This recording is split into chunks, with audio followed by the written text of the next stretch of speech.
2024 সালে যে সমস্ত ছাত্রছাত্রীরা মাধ্যমিক এবং উচ্চ মাধ্যমিক পরীক্ষা দিয়েছো, তোমরা ইতিমধ্যেই তো জেনে গেছো যে তোমাদের মাধ্যমিক রেজাল্ট কবে। সেটা হচ্ছে মে মাসের ফার্স্ট উইকের মধ্যে কিন্তু বেরিয়ে যাবে, সে 1 তারিখ থেকে তোমার 7 তারিখের মধ্যে। আর উচ্চ মাধ্যমিক রেজাল্ট একদম পুরোপুরি রেডি হয়ে আছে। এই রেজাল্ট মাধ্যমিকের পরেই কিন্তু বেরোবে, সেটা 5-6 দিন পর মাধ্যমিক রেজাল্ট বেরিয়ে যাওয়ার পরেই কিন্তু উচ্চ মাধ্যমিক রেজাল্ট বেরিয়ে যাবে। তবে অনেক সময় এটাও হতে পারে যে মাধ্যমিক রেজাল্টের আগে হয়তো উচ্চ মাধ্যমিক রেজাল্ট বেরিয়ে গেল, কারণ এরকম ঘটনা কিন্তু বিগত বছরও কিন্তু আমরা দেখেছি, আর এই বছরও কিন্তু সেরকম শোনা যাচ্ছে। তবে আশা করি মাধ্যমিক রেজাল্টের পরে কিন্তু উচ্চ মাধ্যমিক রেজাল্ট বেরোবে। তো রেজাল্ট সংক্রান্ত ব্যাপারে কিন্তু তোমরা কিন্তু সব বুঝে গেছো যে কবে মাধ্যমিক রেজাল্ট এবং উচ্চ মাধ্যমিক রেজাল্ট প্রকাশিত হচ্ছে। আজকে আমি যে বিষয় নিয়ে আলোচনা করতে চলেছি, অনেকেই কিন্তু এখনো পর্যন্ত আমাকে কমেন্ট সেকশনে কমেন্ট করছে, স্যার আমাদের গ্রেস নাম্বার কত দেওয়া হবে। দেখো, মাধ্যমিক এবং উচ্চ মাধ্যমিক উভয় ক্ষেত্রেই বলবো, তোমাদের যে মাধ্যমিকের যে ধরো প্রত্যেকটা সাবজেক্টে 100 নম্বরের পরীক্ষা, সেখানে 25 নম্বর তোমাদের তুলতে হয়।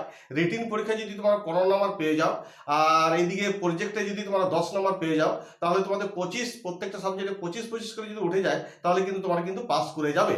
কিন্তু রিটিন পরীক্ষায় দেখা গেল তুমি 15 পাচ্ছ না, তো সেখানে হয়তো 2-3 নম্বর হয়তো শর্ট রয়েছে, সেক্ষেত্রে কিন্তু তোমাদের কিন্তু গ্রেস নাম্বার অবশ্যই 100% কিন্তু তোমাদের 2-3 নম্বর করে দেওয়া হচ্ছে বা দেওয়া হয়েছে, এবং সেই ক্ষেত্রে কিন্তু তারা পাস করে যাচ্ছ। যারা 2-3 নম্বর শর্ট হয়েছে বা হয়তো পাওনি, সেক্ষেত্রে তোমাদের গ্রেস নাম্বার দিয়ে কিন্তু পাস করানো হয়েছে। আর উচ্চ মাধ্যমিক কথা বলছি, তোমাদের তো প্রত্যেকটা সাবজেক্টে ধরো 30 নম্বর করে তুলতে হয়, সেখানে তোমাদের ধরো পাস হয়। তো এবার ধরো রিটিন পরীক্ষায় তোমাদের কিন্তু 30% নাম্বার তুলতে হয়। যে সমস্ত সাবজেক্টগুলো তোমাদের ধরো 80-র মধ্যে পরীক্ষা হয়েছে, সেগুলো 24 নাম্বার অবশ্যই তোমাদের তুলতে হবে। এবং প্রজেক্টও কিন্তু তোমাদের 30% তুলতে হবে, সেইখানেও কিন্তু তোমাদের ধরো 6 নম্বর তুলতে হবে। আর যে সমস্ত সাবজেক্টগুলো তোমাদের ধরো মোটামুটি 70 নম্বর রিটিন পরীক্ষা হয়েছে, সেগুলো 21 নম্বর তুলতে হবে।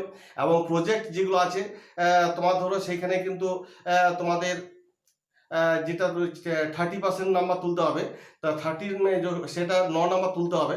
তাহলে দেখা যাচ্ছে কি, যে যদি তোমাদের রিটিন পরীক্ষায় 2-4 নাম্বার বা যদি শর্ট হয়, উচ্চ মাধ্যমিক ক্ষেত্রে বলছি, তোমাদের ক্ষেত্রেও কিন্তু এই গ্রেস নাম্বার দিয়ে কিন্তু তাদেরকে পাস করানো হয়েছে। এটা তোমরা নিশ্চিন্তে থাকো, তোমাদের সেই বিষয়ে তোমাদের কোনো চিন্তা করার দরকার নেই। কিন্তু কোনো কারণে যদি দেখা যায় যে তোমার রিটিন পরীক্ষায়, সে মাধ্যমিক হোক বা উচ্চ মাধ্যমিক হোক, রিটিন পরীক্ষায় তুমি দেখা গেলো 5-6 নাম্বার পেয়েছো, হ্যাঁ, সেই ক্ষেত্রে কিন্তু 15 নম্বর তুলতে গিয়ে, মাধ্যমিকে 15 নম্বর তুলতে গিয়ে হয়তো 6 নম্বর পেয়েছো, কিন্তু এখনো 9 নম্বর গ্রেস দরকার, সেক্ষেত্রে কিন্তু অত নাম্বার কিন্তু গ্রেস দেওয়া হবে না, কারণ অত নাম্বার দেওয়া সম্ভব নয়। গ্রেস নাম্বার যে তোমাকে দিতেই হবে এটা কোনো বাধ্যতামূলক নয়, কারণ এটা সম্পূর্ণ স্যারদের উপরে নির্ভর করে, মায়া, দয়া, বিবেক এবং তার সহানুভূতির উপর। কারণ প্রত্যেকটা স্যারই কিন্তু চান যে সেই স্টুডেন্টের যেন পাস করে যায়, এবং 2-3 নম্বর শর্ট হলে পরে কিন্তু সেটা কিন্তু গ্রেস নাম্বার হিসেবে দিয়ে দেওয়া হয় এবং তাকে পাস করানো হয়। আর উচ্চ মাধ্যমিক ক্ষেত্রেও তাই, যদি দেখা যায় যে তোমাদের 24 নম্বর বা 21 নম্বর তুলতে গিয়ে যদি দেখা যায় 8-9 নম্বর এখনো দরকার, সেক্ষেত্রে কিন্তু অত গ্রেস নাম্বার দেওয়া হবে না। সেক্ষেত্রে যদি 2-3 নম্বর যদি তোমাদের হার্ডলি 4 নম্বর যদি শর্ট হয়, সেক্ষেত্রে তোমাদের গ্রেস নাম্বার দিয়ে পাস করানো অবশ্যই হয়েছে। সেদিক থেকে তোমরা নিশ্চিন্তে থাকো। তো সেই জন্য বলবো, যারা কিছু লিখে এসেছো, একদম মানে ফাঁকা খাতা জমা দাওনি, তারা কিন্তু অবশ্যই কিন্তু একদম 100% ধরে নাও তোমরা কিন্তু প্রত্যেকে কিন্তু পাস করে যাচ্ছ। তাছাড়া এই বছর মাধ্যমিক কিন্তু পাসের হার অনেক বেশি, বিগত বছর তুলনায় এবছর পাস অনেক বেশি থাকবে।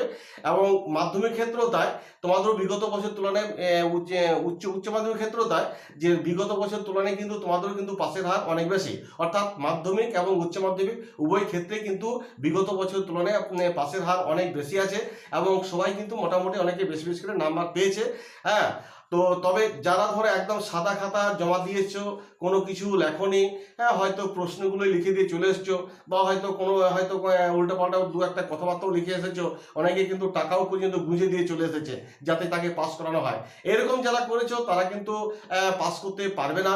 এবং যারা ধরো অ্যাবসেন্ট আছে, হয়তো কোনো কারণে তার শরীর খারাপ হয়েছে বা কোনো কারণবশত হয়তো সে অ্যাবসেন্ট ছিল, হ্যাঁ, সে হয়তো পরীক্ষা দিতে পারেনি, তাদের হয়তো পাস হবে না। কিন্তু এইরকম কিন্তু যে ফেলের সংখ্যা কিন্তু মাধ্যমিকে যেমন আছে উচ্চ মাধ্যমিক কিন্তু ঠিক সেরকম আছে।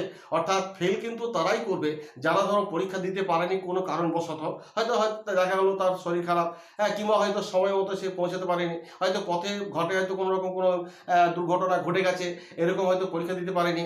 এই সমস্ত ছেলেমেয়েরা বা যারা সাদা খাতা জমা দিয়েছে কোনো কিছু লেখনে, সেই সমস্ত ছেলেমেয়েরাই কিন্তু হয়তো পাস করতে পারবে না।